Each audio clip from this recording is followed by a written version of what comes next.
¿Qué tal, estimados alumnos? Bienvenidos a esta segunda unidad. Vamos a iniciar con la cápsula uno, condiciones para el equilibrio de partículas. Tienen en común una araña que cuelga inmóvil de su telaraña, un satélite, la viga de acero más grande de un rascacielos. Bien, pues todas comparten un estado fundamental que es el corazón de la estática. Todas están en equilibrio. El secreto de la estabilidad está, por ejemplo, en que la araña permanece inmóvil suspendida por hilos de seda. Cada fuerza perfectamente balanceada eh, permite que ésta permanezca en su posición. Ahora, el satélite geoestacionario orbita a la velocidad exacta para mantenerse fijo sobre un punto terrestre, equilibrando gravedad y fuerza centrífuga. Y una viga de rascacielos soporta enormes cargas estructurales, distribuyendo fuerzas de manera que ninguna aceleración neta actúa sobre ella. Bien, en esta unidad vamos a utilizar las herramientas vectoriales que aprendimos anteriormente para resolver nuestro primer gran objetivo, entender y explicar las condiciones del equilibrio. Esta es la condición que gobierna la estabilidad estática, desde la partícula más pequeña hasta la estructura más grande. Recordemos la primera ley de Newton. Un cuerpo permanecerá en reposo o en movimiento rectilíneo uniforme a menos que una fuerza externa neta actúe sobre él. Esta ley no es simple frase para memorizar, sino la definición fundamental del equilibrio. Bien, un cuerpo permanecerá en reposo. Este es el estado que nos interesa en la estática, el estado de donde no hay cambio, a menos que introduce la idea pues de un cambio. Una fuerza externa actúe sobre él. Las fuerzas son las perturbaciones que intentan romper la estabilidad, es decir, el equilibrio. Imagina un parlamento donde varios partidos políticos, estos serían las fuerzas, intentan aprobar una nueva ley. El partido A empuja con su influencia hacia una dirección, mientras que el partido B presiona en otra dirección completamente diferente, y el partido C se opone activamente a ambos partidos anteriores. Si la influencia combinada de todos los partidos se anula mutuamente, no se aprueba ninguna ley, el estado del país no cambiaría y el sistema está en equilibrio político. Esto es exactamente lo que pasa con las partículas. El equilibrio es la victoria del estado de reposo sobre los agentes del cambio, es decir, las fuerzas. Si todas estas fuerzas se anulan, este cuerpo permanecerá en equilibrio. La primera ley nos da el concepto, pero la segunda ley de Newton nos proporciona las herramientas matemáticas o la herramienta que es la fórmula fuerza es igual a masa por aceleración, donde, bueno, F es la fuerza neta, no solo es una fuerza, recuerden, aquí va a ser ya la sumatoria total de las fuerzas que actúan sobre un cuerpo o sobre una partícula. La masa es la medida de la inercia del objeto o la resistencia al cambio de movimiento. Y la A, que es la aceleración, es el ritmo al que cambia con la velocidad, no la velocidad misma. Para un objeto en equilibrio estático, vamos a analizar paso a paso. La velocidad del objeto, si está en reposo, su velocidad es cero. Para un cambio de velocidad, si se mantiene en reposo, no está cambiando su velocidad, permanece en cero. Y la aceleración resultante, pues es igual a cero. Sustituyendo todo esto en la segunda ley de Newton, tenemos que la sumatoria total de las fuerzas es igual a masa por la aceleración, que es igual a masa por cero, y en este caso sería cero. Esta no es una fórmula mágica, sino la consecuencia lógica y directa de aplicar la segunda ley de Newton a un objeto que no se está acelerando. Recordemos el libro que estaba estático, no se movía hacia ningún lado, está en estado de reposo. Sí tiene una masa, pero al no tener una aceleración, pues el valor es cero. Todo número multiplicado por cero, pues nos da cero.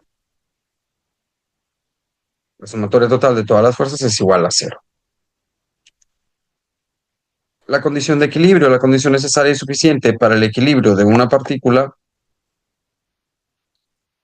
es que la fuerza resultante que actúe sobre ella sea igual a cero. Esta definición tiene dos partes fundamentales. La condición necesaria es que si una partícula está en equilibrio, entonces la suma de sus fuerzas es cero. Este es un requisito obligatorio. Si un puente está estable, necesariamente la suma de sus fuerzas tiene que ser igual a cero en cada unión. Eh, el equilibrio resultante sería fuerzas igual a cero.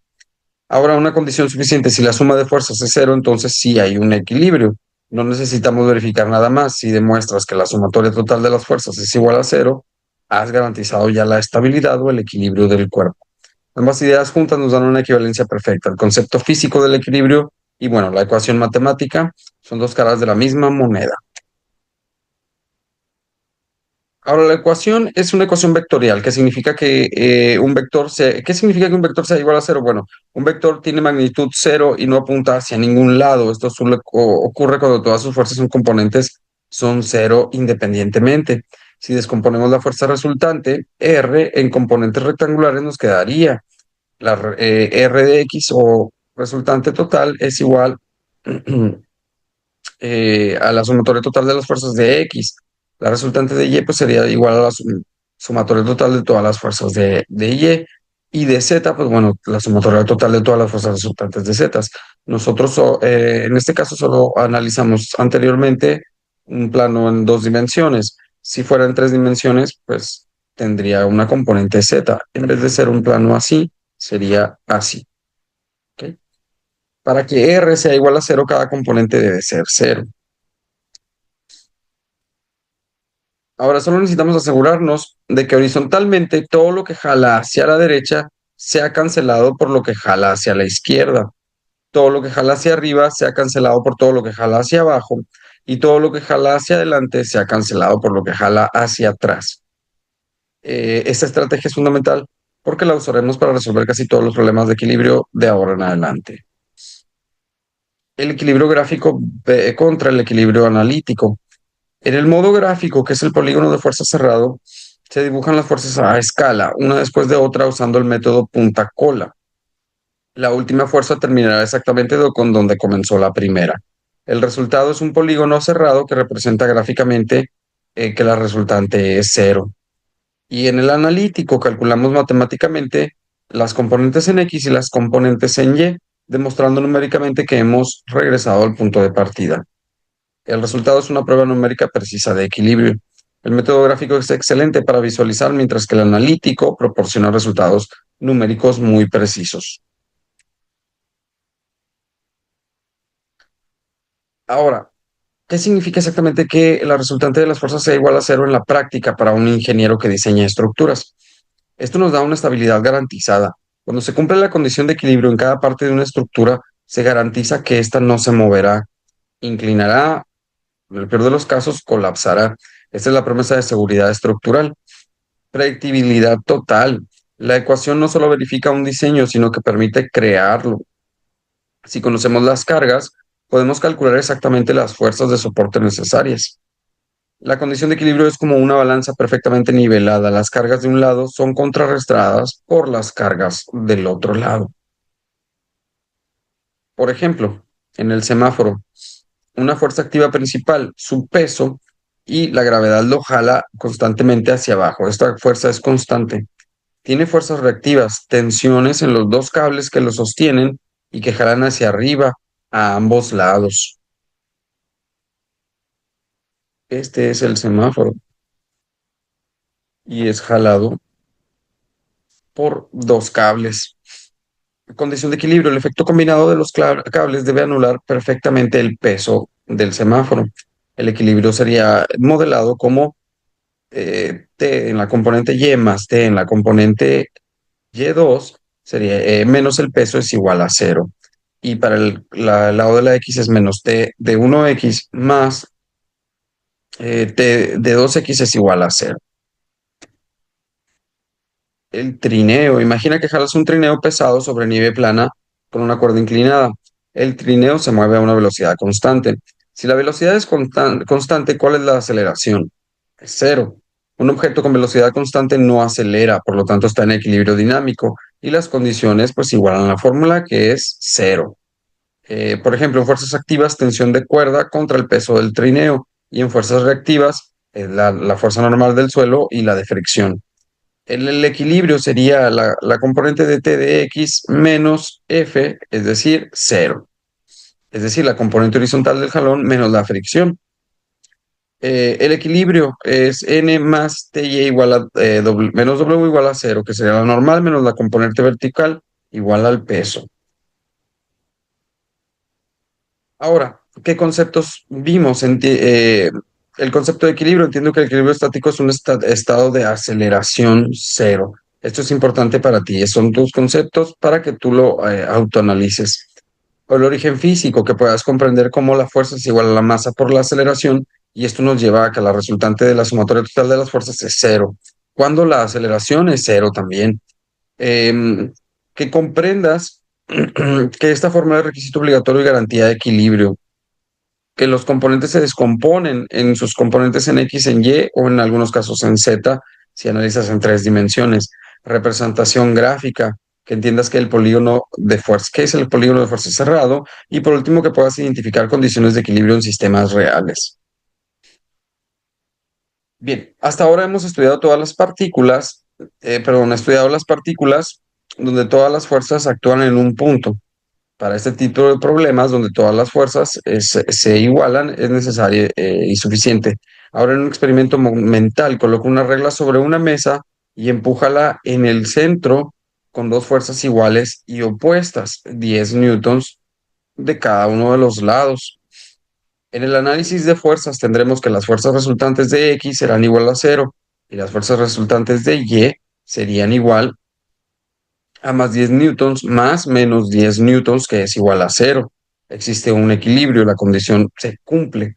¿Y cuál es el resultado? Pues al presionar la regla por ambos extremos, la harás girar. Ese es el resultado. Este experimento revela que para cuerpos rígidos con dimensiones donde las fuerzas resultantes sean iguales a cero, es necesaria, pero no suficiente. Esto previene traslación, pero no rotación de los cuerpos. Ahora, para cuerpos que tienen tres dimensiones necesitamos una segunda condición. Para la primera condición, previene la traslación y la segunda condición es que prevenga la rotación. Y en este caso sería la suma de momentos. Entonces, la sumatoria total de los momentos nos tiene que dar igual a cero. Para ahora, para partículas y sistemas de fuerzas recurrentes, eh, solamente utilizaremos la sumatoria total de las fuerzas. El principio de la sumatoria total de las fuerzas es igual a cero se aplica en innumerables situaciones de ingeniería, por ejemplo, puentes colgantes, donde cada cable y cada torre deben satisfacer el equilibrio de las fuerzas, es decir, la suma de todos los cables tensados dentro de en un puente, y las vigas deben de sumar cero. Las grúas de construcción, estas equilibran el peso de carga y las fuerzas de soporte. Los aviones durante el vuelo es el equilibrio entre suspensión, peso, empuje y resistencia. Las estructuras de los edificios es donde cada elemento debe estar en equilibrio estático. Bien, conocer la condición del equilibrio donde las fuerzas, la sumatoria total es cero, es como conocer las reglas del ajedrez. Para resolver problemas reales necesitamos dominar la habilidad más crucial de la estática. Este sería el fundamento teórico. La fórmula, la sumatoria total de las fuerzas es igual a cero. Y bien, el siguiente paso, aprender a identificar y dibujar todas las fuerzas sistemáticamente. Y bien, el diagrama de cuerpo libre, aislar objetos y mostrar todas sus fuerzas. El siguiente tema, pues lo estaremos aprendiendo. Bien, jóvenes, esto es todo por esta cápsula. Muchas gracias por su asistencia y nos vemos en el siguiente video.